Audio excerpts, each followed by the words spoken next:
পড়তো লন্ডনে বাসে বসে, মৌলবীরা কয় সুদ ছাড়া নাকি ব্যাংক হবে, কেমনে হবে, ট্রেড ইন্টারন্যাশনাল চলবে কেমনে? অতঃপর সুদমুক্ত ব্যাংকিং এর পরিকল্পনা এলো, পরিকল্পনা দিলেন সেই মজলুম মুসলিহ, যাকে এক শ্রেণীর তথাকথিত পীর এবং আলিমরা যাতে গোমরাহ বলে, হাবিজাবি বলে গালি দেন।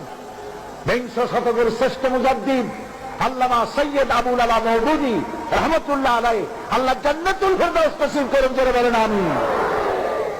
এই পৃথিবীতে সর্বপ্রথম এই শতকে সুদমুক্ত ব্যাংকিং এর পরিকল্পনা তিনি দিলেন, আর সেটার উপর ভিত্তি করে আজ সারা পৃথিবীতে অসংখ্য ইসলামী ব্যাংক আর বীমার রাস্তা খুলে গিয়েছে। আলহামদুলিল্লাহ বলেন। গালি দেওয়ার সময় একটু চিন্তা করে গাল দিয়ে, যার সম্পর্কে গালি দেন আছে না এক শ্রেণীর পীর, সহ্য করতে পারে না, আমার ইসলাম ঠিক আর বাইরে যা আছে শব্দ ঠিক। আপনি কি ঘির ব্যবসা পাইছেন নাকি, যে আমার দোকানে খাঁটি ঘি পাওয়া যায় আর কোন দোকানে খাঁটি ঘি পাওয়া যায় না? ইসলাম নিয়ে এরকম মনে বলে বিজনেস করার কোন সুযোগ নাই। কার সমালোচনা করছেন? জীবনে কি করেছেন, কি অবদান? ইসলামের জন্য একদিন জেল খেটেছেন, জরিমানা দিয়েছেন, মার খেয়েছেন। যার সমালোচনা করছেন তিনি তো ফাঁসির মঞ্চে চড়েছেন। তার লেখা বইগুলি 40টি ভাষায় ছাপা হয়ে পৃথিবীর সর্বত্র ছড়িয়ে যাচ্ছে। আলহামদুলিল্লাহ বলে।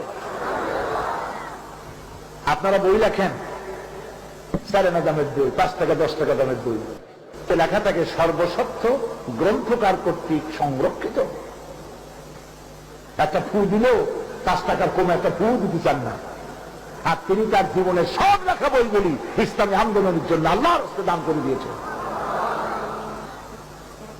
সৌদি আওয়াজ বাদশাহ ফয়সাল অ্যাওয়ার্ড পেয়েছিলেন 12 লক্ষ পাকিস্তানি রুপি। ওনার কাছে যখন খবর এলো ইসলামে বিরাট অবদান রাখার জন্য এই অ্যাওয়ার্ড এসেছে, হাত দিয়ে চেকটা ধরেনও নাই, বললেন ওতে যত টাকা আছে ব্যাংকে জমা করো, আল্লাহর রাস্তায় ইসলামী আন্দোলনের জন্য দান করে দাও। কার সমালোচনা করেন? আপনি বললে আপনার জানাজা কয়জনে পড়বে?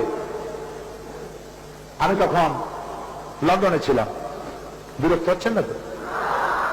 লন্ডনে খুররাম মুরাদ সাহেব রহমতুল্লাহ আলাইহি, পাকিস্তান জামাত ইসলামের নায়েবে আমির, তিনি আমাকে টেলিফোন করলেন, মাওলানা সৈয়দ আবুল আলা মওদুদী রহমতুল্লাহ আলাইহি ইন্তেকাল করেছেন। কাঁদাকাটি করলাম।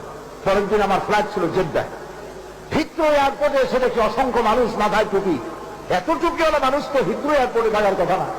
জিজ্ঞেস করলাম কারণ কি? তারা বললো মৌলানার লাশ এখানে আসবে, আমরা এখানে জানাজা পড়বো, ফ্লাইট চেঞ্জ করে করাচি চলে যাবে। আমি টিকেটের সাথে মিলাই দেখলাম আমার সময় হয় না, আমি জানাজা পড়তে গেলে প্লেন ফেল করব। আমি চলে এলাম মনের দুঃখ নিয়ে।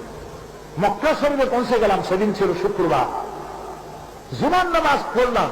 নামাজের শেষ হওয়ার সাথে সাথে ইমামুল হারাম তিনি ঘোষণা করলেন, আসসালাতু আলা রাসূল as-সাইয়্যিদ আল-উস্তাজ আবুল আলা মওদুদী রাহিমাহুল্লাহ। এখন গায়েবানা জানাজা হবে, উস্তাদ মওদুদীর ইন্তেকাল হয়েছে। কাবা শরীফে আমি শরীক হলাম, লক্ষ লক্ষ মানুষ কাবা সামনে নিয়ে তার জানাজা পড়লেন। কাজেই সমালোচনা করতে গেলে একটুখানি জিহ্বা সংযত করবে। তিনি আওলাদে রাসূলও ছিলেন।